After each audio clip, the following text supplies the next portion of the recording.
혹시 청취자 여러분, 요즘 평소보다 걸음이 좀 느려졌다거나, 계단 오르내리기가 조금 버겁다, 이렇게 느끼신 적 있으신가요? 네, 보통, 아이고, 나이 탓이겠거니 하고 넘기기 쉬운데요. 어쩌면 이게 우리 몸이 보내는 아주 중요한 건강 신호일 수 있다고 합니다. 맞습니다. 예전에 여유롭게 건너던 횡단보다 앞에서 혹시 신호 바뀔까 봐 마음 졸인다거나 장바구니 들고 나올 때 발걸음이 예전 같지 않다. 이런 경험들이 있으시다면 오늘 이야기 좀 귀 기울여 보시면 좋을 것 같아요. 네. 그저 사소한 변화처럼 보일 수 있지만 사실 이 걷는 속도라는 게 우리 몸의 전반적인 상태를 보여주는 뭐랄까 숨겨진 바이탈 사인 같다 이런 말씀이시죠. 네, 바로 그겁니다.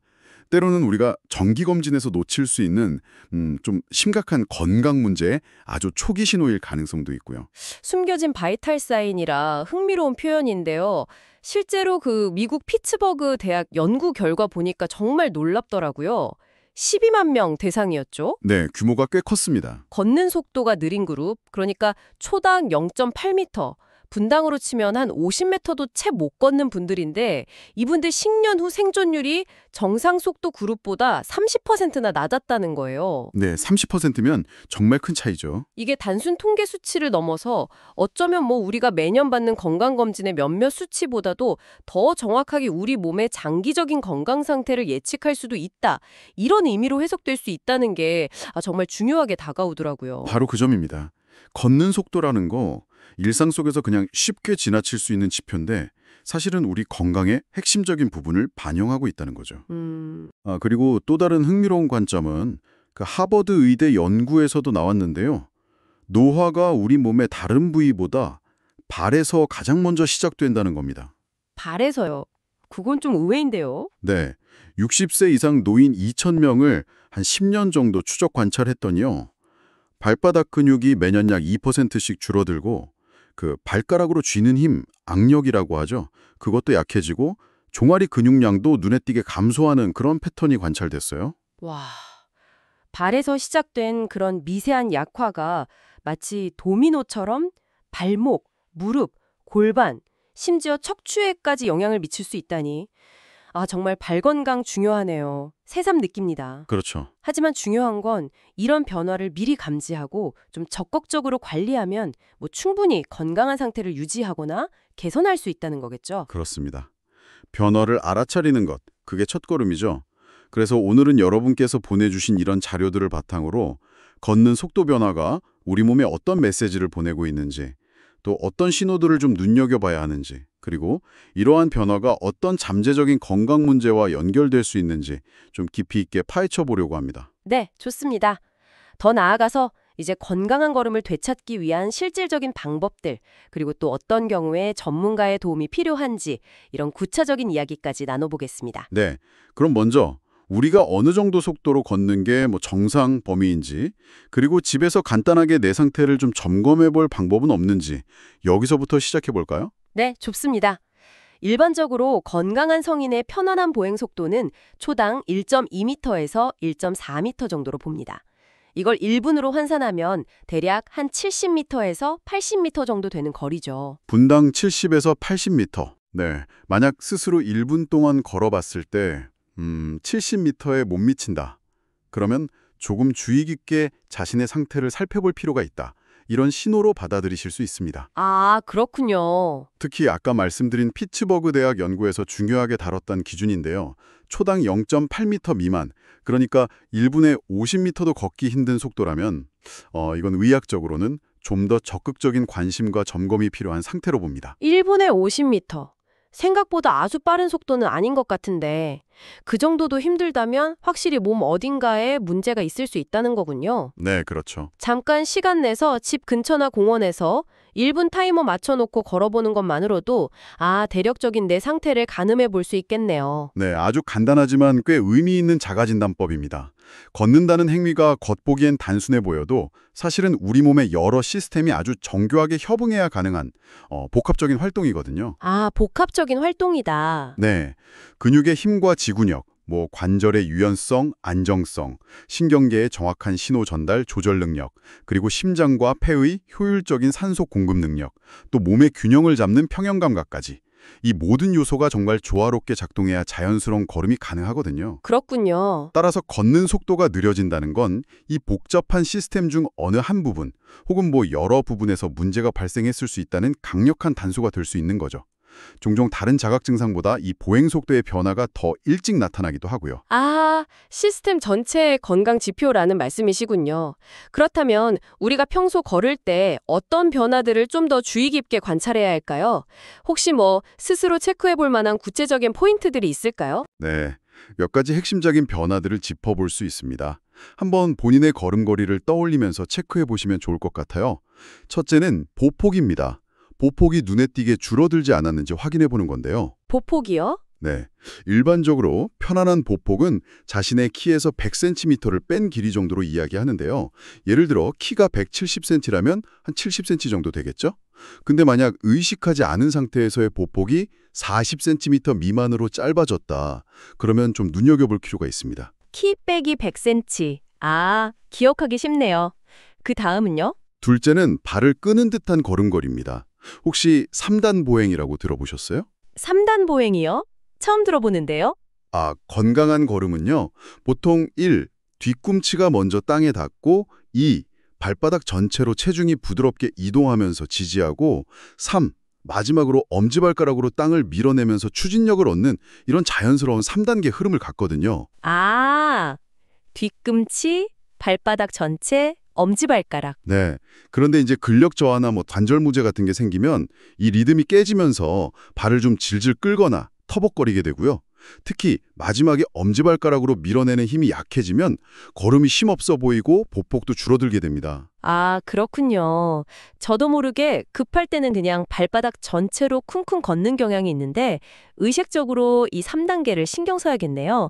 또 어떤 점을 봐야 할까요? 셋째는 양발 사이의 간격 변화입니다. 너무 붙어서 걷거나 반대로 너무 넓게 벌려 걷는 경우인데요. 보통 어깨 너비 정도로 자연스럽게 유지되는 게 안정적인데 이 간격이 눈에 띄게 변했다면 균형 감각의 변화가 생겼을 가능성을 생각해 볼 수 있습니다. 간격도 중요하군요. 네. 그리고 넷째, 걸을 때 상체가 앞으로 좀 숙여지는 자세가 나타나는지 살펴보세요. 이게 무의식적으로 균형을 잡으려고 하거나 허리 근력이 약화되었을 때 나타날 수 있거든요. 네. 마지막 다섯째는 몸이 한쪽으로 기울어지는지 여부입니다. 한쪽 다리 근력이 유독 약해졌거나 골반에 불균형이 있을 때 나타날 수 있는 현상이고요. 보폭 감소, 발끌림, 그러니까 3단 보행 문제, 양발 간격 변화, 상체 숙임, 한쪽 기울어짐 이렇게 5가지군요. 이 중에서 여러 가지가 복합적으로 나타난다면 이건 확실히 그냥 지나치면 안 되겠네요. 맞습니다. 특히 이런 변화들이 나타나는 이유가 단순히 나이가 들어서라고만 생각해서는 안 된다는 점이 중요합니다.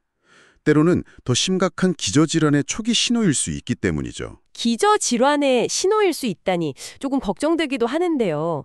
구체적으로 어떤 질병들과 연관될 가능성이 있는 건가요? 걷는 속도 저하나 걸음걸이 이상은 정말 다양한 질병의 신호일 수 있습니다. 크게 몇 가지로 나누어 볼 수 있는데요. 우선 신경계 질환을 의심해 볼 수 있습니다. 신경계요? 네, 대표적으로 파킨슨병 같은 경우 초기 증상으로 보폭이 줄고 걸음이 느려지면서 특히 방향을 바꿀 때 몸이 좀 뻣뻣해지는 듯한 느낌을 받을 수 있습니다. 또 주목해야 할 것이 치매, 특히 알츠하이머병인데요. 몇몇 연구에서는 인지기능 저하가 뚜렷해지기 전에 이 보행속도 감소가 먼저 나타나는 경우가 있다고 보고하고 있습니다. 기억력 문제보다 걸음걸이 변화가 먼저 나타날 수 있다니? 이건 정말 중요한 포인트네요. 놓치기 쉬울 것 같아요. 그렇죠. 그래서 더욱 세심한 관찰이 필요하고요. 다음으로는 심혈관계 또는 근골격계 문제일 수 있습니다.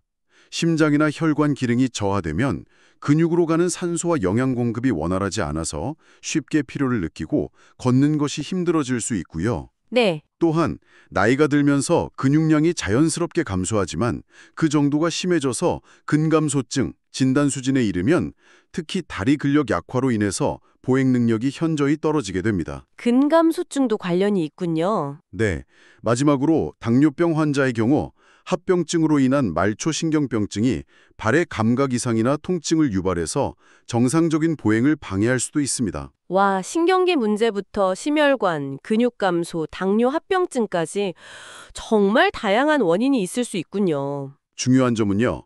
이들 질환 대부분이 조기에 발견하고 적극적으로 관리하면 진행을 늦추거나 증상을 완화할 수 있다는 겁니다. 아, 그게 중요하죠. 네. 따라서 걸음걸이의 미세한 변화를 조기 경보로 인식하고 필요하다면 정확한 진단을 통해서 근본 원인을 파악하는 것이 무엇보다 중요하다고 할 수 있습니다. 네. 걸음걸이가 단순한 움직임이 아니라 내 몸 상태를 알려주는 중요한 메시지라는 걸 확실히 인지해야겠네요. 하지만 너무 불안감만 가질 필요는 없겠죠. 오히려 걷기가 문제의 신호이기도 하지만 동시에 아주 강력한 건강 솔루션이 될 수도 있다. 이런 연구들도 많잖아요. 정확합니다. 걷기는 그 자체로 우리 몸에 놀라운 혜택을 주는 가장 쉽고 안전한 운동 중 하나죠. 그 존스 홉킨스 대학 연구에 따르면요. 하루에 단 20분 정도만 꾸준히 걷는 것만으로도 측정 가능한 긍정적인 변화들이 나타난다고 합니다. 하루 20분 걷기의 힘, 구체적으로 어떤 효과들이 있나요? 정말 다양한데요. 몇 가지만 꼽아보자면 첫째, 우리 몸의 만성적인 염증 수치를 낮추는 효과가 있습니다. 만성염증이 여러 심각한 질병의 근본 원인으로 지목되는데 걷기가 이걸 관리하는 데 도움을 줄 수 있다는 거죠. 염증 수치를 낮춘다. 네. 둘째, 뇌 기능을 향상시킵니다.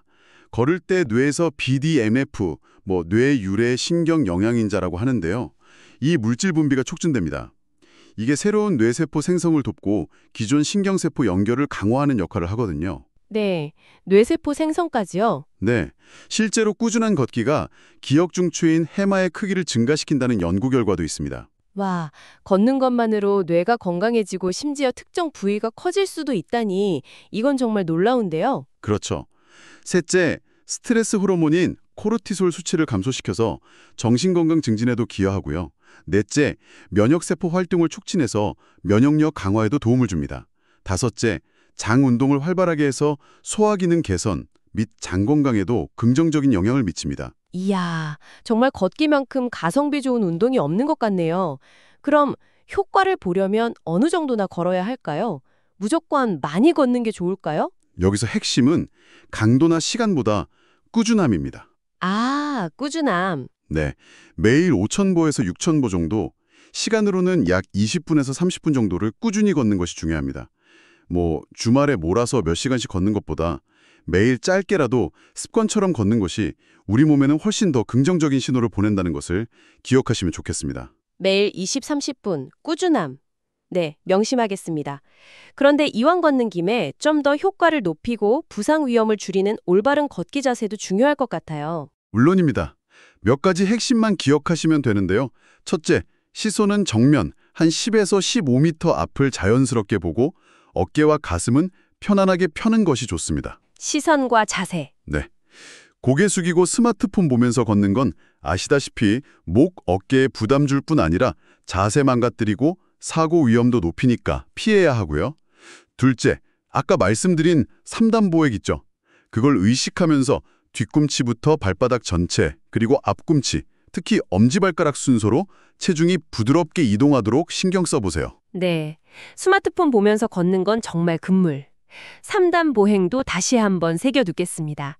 팔 움직임이나 신발 선택도 중요할까요? 네, 팔은 몸통 옆에서 자연스럽게 앞뒤로 흔들어주는 것이 리듬감과 균형에 도움이 됩니다. 너무 힘줘서 과도하게 흔들 필요는 없고요. 그리고 발에 잘 맞고 쿠션이 적절한 편안한 신발을 선택하는 것이 매우 중요합니다. 발이 불편하면 걸음걸이 전체가 틀어질 수 있거든요. 신발도 중요하군요. 네, 마지막으로 가능하다면 평탄하고 안전한 길을 선택하는 것이 좋습니다. 공원 산책로나 운동장 트랙 같은 곳이 이상적이죠. 알겠습니다. 그런데 요즘처럼 날씨가 좀 굽거나 미세먼지가 심할 때 혹은 거동이 불편해서 외출이 어려울 때는 실내에서도 할 수 있는 대체 운동이 있을까요? 당연히 있습니다.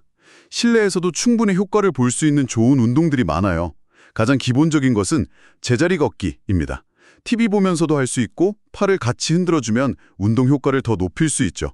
한 20분 정도만 해도 좋습니다. 제자리 걷기. 그리고 제가 특히 추천하고 싶은 것은 까치발 들기, 카프레이즈라고도 하죠. 이 운동입니다. 종아리 근육 강화에 아주 효과적이거든요. 까치발 들기. 저도 좋다고는 들었는데 혹시 좀 더 효과적으로 할 수 있는 팁 같은 게 있을까요? 네, 좋은 팁이 있습니다. 그냥 뒤꿈치를 들었다 내리는 것보다 3가지 방식으로 나누어 해보면 더 좋은데요. 처음에는 넘어지지 않도록 벽이나 의자를 살짝 잡고 시작하세요. 네. 1. 발가락 5개 전체에 체중을 고르게 실어서 뒤꿈치를 들었다 내리기 10회. 2.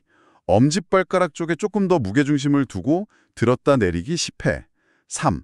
나머지 4발가락 쪽에 무게중심을 두고 들었다 내리기 10회. 오, 세 가지로 나눠서요. 네. 이렇게 총 30회를 매일 꾸준히 해보세요.